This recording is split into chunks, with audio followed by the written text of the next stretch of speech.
न झुका था, न झुका है, न झुकेगा।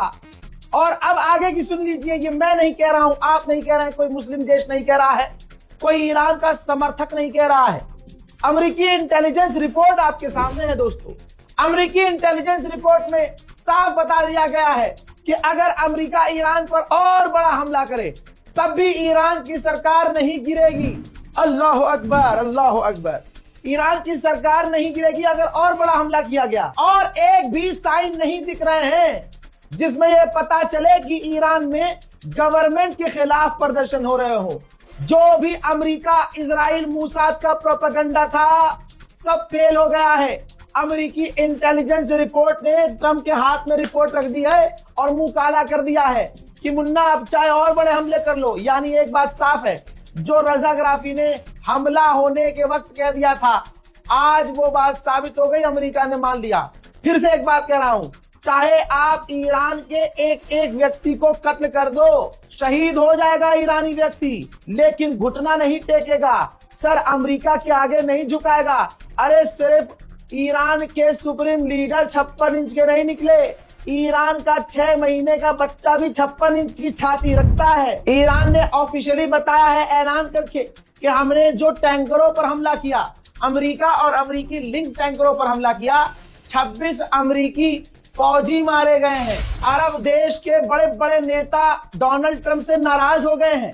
नाराजगी की वजह यह है कि वो कह रहे हैं कि ये जंग डोनाल्ड ट्रंप नेतन्याहू के लिए लड़ रहा है और ये सब कुछ प्लान जब किया जा रहा था तो हमको बताया भी नहीं। रिजल्ट में आज हम अरब पर ही ड्रोन और मिसाइल्स गिर रहे हैं। ईरान ने बड़ा गेम कर दिया है।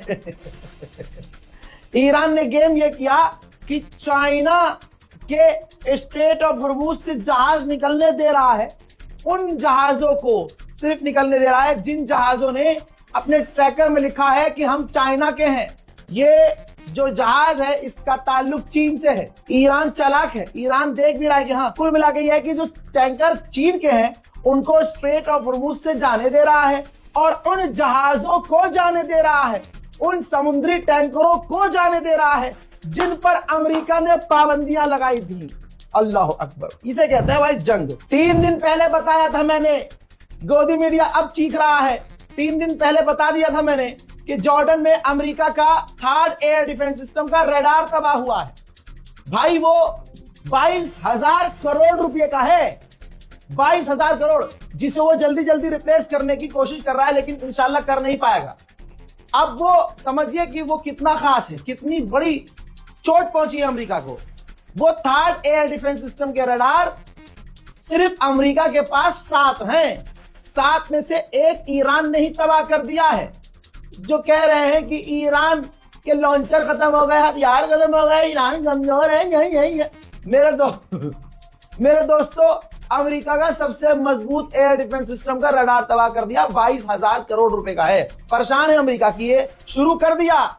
कामनाई के लोगों ने सही कहा था, शुरू तुमने किया है, खत्म हमारे हिसाब से होगा। उधर फ्रांस ने अपना एयरक्राफ्ट करिए भेजा था, हमको लगा साला जंग में उतर रहा है, पता चला नहीं, मिडिल ईस्ट गया है। फ्रांस के लोग, फ्रांसीसी लोग जो मिडिल ईस्ट में फंसे हुए हैं उनको निकालने के लिए, उनको बचाने के लिए। उधर कोलंबिया के राष्ट्रपति ने डोनाल्ड ट्रंप से कहा है कि अपने आप को संभालो और नेतन्याहू से दूर हो जाओ और पूरी दुनिया में बच्चों के ऊपर मिसाइलें डालना बंद करो। Acabo mis 10 minutos. I conclude my remarks. Hoy es el momento, decía, This is the time de que el presidente de Estados Unidos भैया बर्तानिया के अखबार ने भी ट्रंप के मुंह पे मूत दिया। बर्तानिया का सबसे बड़ा अखबार इंडिपेंडेंट, उसने लिखा है फ्रंट पर ही कि ईरान के हमलों ने हम सबको बता दिया, डोनाल्ड ट्रंप की इस जंग ने हम सबको बता दिया कि ईरान के हमलों में हम कितने डिफेंसलेस हैं, हम उसके आगे बेकार हैं, ईरान के हमले मजबूत हैं। बमुश्किल दुबई का एयरपोर्ट चालू हुआ तो दुबई में फंसे लोग ऐसे भाग रहे हैं जैसे अब उनको आना नहीं, गुनाह कर दिया उन्होंने बेचारों ने। ईरान की मिसाइल और ड्रोन का खौफ पूरे मिडिल ईस्ट में नजर आ रहा है।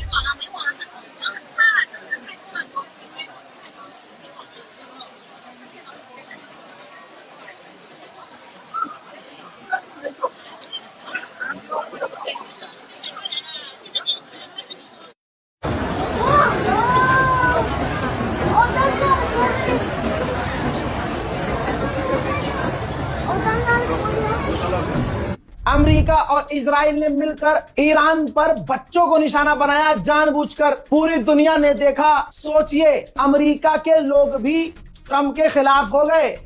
ईरान ने उन बच्चियों की तस्वीर जारी की है। अल्लाह अकबर, बच्चियों का चेहरा देख लो, इन शहीद बच्चियों के चेहरे को देख लो, जिन्होंने दुनिया नहीं देखी थी।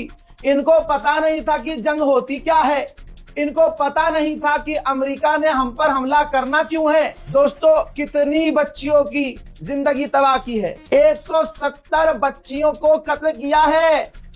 और कमाल यह है कि भारत का एक बड़ा समाज जो हिंदुओं के बीच से आता है, इजराइल को सपोर्ट कर रहा है। यहां तक कि गोदी मीडिया अमेरिका के, इजराइल के इस बच्चों के, ईरानियन बच्चों के नरसंहार पर खुश हो रहा है। मुसलमानों के कौम से निकली हुई एक गंदी नस्ल की नाजायज पड़ोस की औलाद, जिनके सामने हैवान भी इंसान लगे, नाम रूबिका लियाकत, वो 170 बच्चियों की मौत पर जस्टिफाई कर रही है, उनकी मौत को जस्टिफिकेशन दे रही है। अल्लाह अकबर। लेकिन भारत का मुसलमान इतनी भी औकात नहीं रखता कि रूबिका लियाकत पर जाकर एफआईआर करे। एक प्रदर्शन आज तक मुसलमानों ने रूबिका लियाकत के खिलाफ नहीं किया कि यह मुसलमान नाम इस्तेमाल करके मुसलमानों के खिलाफ ये एजेंडा चलाती है। मुसलमान बच्चियों का कत्लेआम हो गया और ये जस्टिफाई कर रही है। नहीं निकला। अच्छा, तो कौन 160 बच्चियां जिनकी उम्र 7 साल से 12 साल के बीच में थी, उस स्कूल को बॉम्ब करके इस अमेरिका ने नेस्ताबूद किया है। और उस एक हमले ने, सुनिए अब मैडम, आप मेरे सब्र का इम्तिहान आप सुनिए पहले मेरी बात को। आप जैसे सुनिए लोग, पहले मेरी बात को। आप क्या जैसे कर रहे लोग हो? घर में दुबक क्या कर कर रहे बैठे हो? रहते हैं, क्या सही जब था? ईरान में वही सही 7 था या साल की गलत? छोटी बच्चियों को बुर्का ना पहनने ये पर मत खून-उसार कर दिया करो। जाता था। अरे शट अप सर, शट ईरान अप। जामिनी का नाम जानते हैं? अरे मुर्दा मुसलमानों, अरे तुमको कौन कह रहा कानून? अबे भैया, कानून के जरिए तो लड़ो।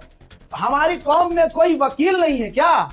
मुसलमानों में कोई कम वकील हैं? लेकिन हमारी कौम के वकील भी भाई क्या कहें, क्या वो बोल दूंगा सच तो उनको भी बुरा लग जाएगा। करना कुछ नहीं है। कहां गई तंजीमें, कहां गई अंजुमने, कहां गई मातमी दस्ते, कहां गए सुन्नी संगठन, कहां गए शिया सुन्नी संगठन, कहां गई इनकी कमेटियां? कोई बच्चियों के नरसंहार पर जो टुकड़ों में बढ़ गई, मैं फोटो नहीं लगा सकता, मेरे पास है, जो बच्चियों की आंतें बाहर आ गई, सर धड़ से अलग हो गए, ऐसी बच्चियों के नरसंहार पर रूबिका लियाकत जस्टिफाई कर रही है कि नहीं, ईरान में तो सुप्रीम लीडर ये करता था, ईरान में तो ये। अबे तू नंगी घूम यहां, अरे तू बिल्कुल नंगी घूम, तुझे कोई मना नहीं करेगा। तू भारत में खुश है, खुश रहे, सब खुश है, बहुत खुश है, भारत में मुसलमान बहुत खुश है। लेकिन तू ये जो 170 बच्चियों के कत्लेआम पर जस्टिफाई कर रही है उनकी मौत को कि मरे हैं तो सही हुआ है, अल्लाह को कहां मुंह दिखे? तेरी भी तो बच्ची है, तेरी भी तो बेटी है। अरे लानती औरत, तू कैसी मां होगी? अरे तू किस जात से पैदा हुई है? दुनिया ये सोचेगी एक दिन। CNN के पत्रकार को एक ईरानी व्यक्ति ने इंटरव्यू दिया और उसने कहा कि पहले मैं ईरान के खिलाफ अमेरिका और इजराइल को सपोर्ट कर रहा था और मैं ये कह रहा था कि हमला कर दे रिजीम पर इजराइल, लेकिन उनकी बमबारी में मेरे ही दोस्त यार मारे गए, मैं पूरी तरह से टूट गया हूं। अरे ईरान के गद्दारों, ओ ईरान के गद्दारों, अब रो के क्या फायदा? जब तुम्हें समझाया जा रहा था कि अपने मुल्क के खिलाफ तीसरे देश से हमला करने को मत कहो, मुल्क के खिलाफ प्रोपेगेंडा मत चलाओ, सड़कों पर आकर ईरान की बिल्डिंगों को, सरकारी इमारतों को मत फूको, तब नहीं आ रही थी समझ। गांजा और अफीम फूक कर हाथ में बंदूक लेकर गोलियां चला रहे थे ना, अब तो। मेरे दोस्तों, इस रिपोर्ट को शेयर कीजिएगा, हमारे चैनल रजाग्राफी अनस्क्रिप्टेड यूट्यूब पर सब्सक्राइब जरूर कीजिएगा। फिलहाल के अपडेट में इतना ही। जय हिंद।